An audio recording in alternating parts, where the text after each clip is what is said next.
नमस्कार, मैं हूं बीके सिंह और बीके लाइव टीच में स्वागत है।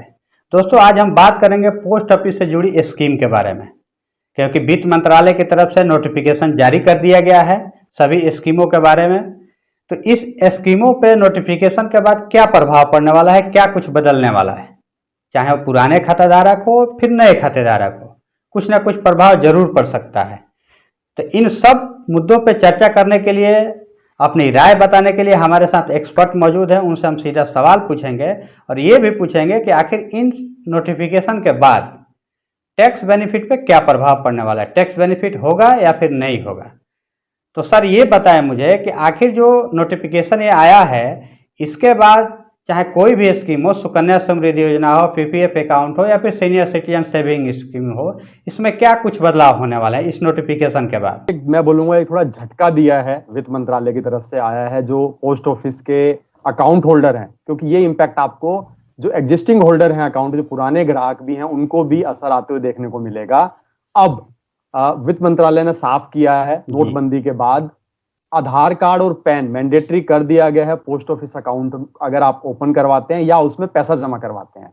तो अगर आप नया अकाउंट खुलवाने जा रहे हैं और आपके पास आधार कार्ड नहीं है तो ऐसा नहीं है कि पोस्ट ऑफिस आपका अकाउंट नहीं खोलेगा, अकाउंट आपका खुल जाएगा, पर आपको 6 महीने का समय दिया जाएगा कि आप अपना आधार कार्ड बनवा लें और आधार कार्ड अपना पोस्ट ऑफिस में जमा करवा दें। नहीं तो आपका अकाउंट फ्रीज हो जाएगा और उसके बाद आप कोई लेन देन नहीं कर पाएंगे। इसी के साथ ही पैन कार्ड भी मैंडेटरी कर दिया गया है। आप 2 महीने का आपको टाइम दिया जाएगा अकाउंट ओपनिंग के लिए कि 2 महीने के अंदर अंदर आप अपना पैन कार्ड भी जमा करवा दें। वहीं अगर हम पुराने ग्राहक की बात करें जिनका पहले से अकाउंट है, उनके लिए भी ये चीजें मैंडेटरी की गई हैं। और उनको कब जमा करवाना पड़ेगा पैन कार्ड? आधार तो जमा करवाना ही है विनय जी, क्योंकि केवाईसी नॉर्म्स थोड़े से कठिन किए हैं। पहले जब आप अकाउंट ओपन करवाते थे तो आप कोई भी डॉक्यूमेंट जमा करवाते थे, जैसे कि इलेक्ट्रिसिटी बिल, वाटर बिल, अपना पासपोर्ट या प्रॉपर्टी टैक्स की कोई रिसिप्ट होती थी। तो अगर आपके पास आधार और पैन नहीं है तब भी आपका अकाउंट ओपन हो जाता था, पर अब नहीं हो पाएगा। और पुराने ग्राहक के लिए अगर आपके अकाउंट में 50,000 का बैलेंस हो जाता है किसी समय पर भी, उस समय आपको पैन कार्ड जमा करवाना होगा। नहीं तो पोस्ट ऑफिस ना तो आपका पैसा लेगा ना आपको पैसा निकालना देगा। और साल भर में अगर आप 10,000 रुपए से ज्यादा पैसा निकलवाते हैं पोस्ट ऑफिस से तो भी आपके लिए पैन और आधार कार्ड मैंडेटरी कर दिया गया है। तो इसका सीधा सीधा असर दोनों, अगर हम बात करें पुराने ग्राहक और नए ग्राहक, दोनों को आते हुए देखने को मिलेगा विनय जी।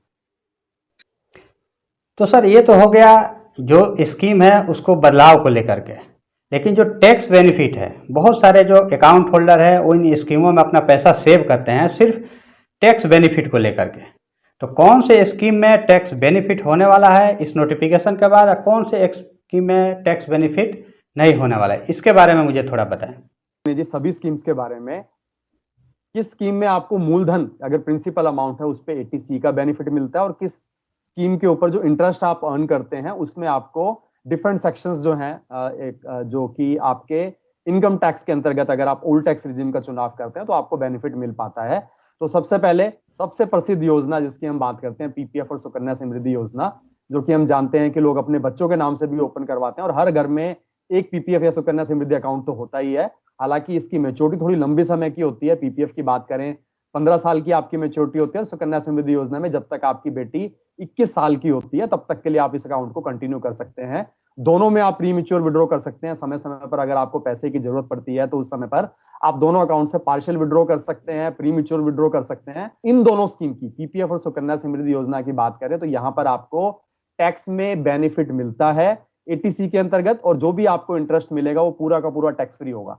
तो ये सबसे अच्छी चीज होती है पीपीएफ और सुकन्या समृद्धि योजना में। इसके बाद अगर हम बात करें, नेक्स्ट रहेगा सीनियर सिटीजन सेविंग स्कीम। जो हमारे सीनियर सिटीजन है वो, उनको काफी अच्छी लगती है योजना। इसमें जो आप पैसा जमा कराते हैं तो साल का आप उसमें एटीसी का बेनिफिट ले सकते हैं। इसके अलावा यहाँ पर जो आपको इंटरेस्ट मिलता है वो टैक्सेबल होता है, पर आप ध्यान रखें सेक्शन 80TT-B का बेनिफिट उठाएं।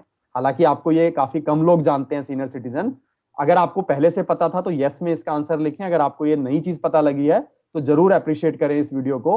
जी सर, इस चैनल से जुड़े होने के लिए आपका बहुत बहुत आभार। आपने जो जानकारियां दी हैं उससे हमारे जितने भी व्यूअर हैं उनको बहुत सारी स्पष्ट जानकारियां मिली होंगी। इसके लिए आपका बहुत बहुत शुक्रिया। चलिए फिर मिलेंगे किसी नेक्स्ट इंपॉर्टेंट टॉपिक पे वीडियो लेकर के, तब तक के लिए जय हिंद।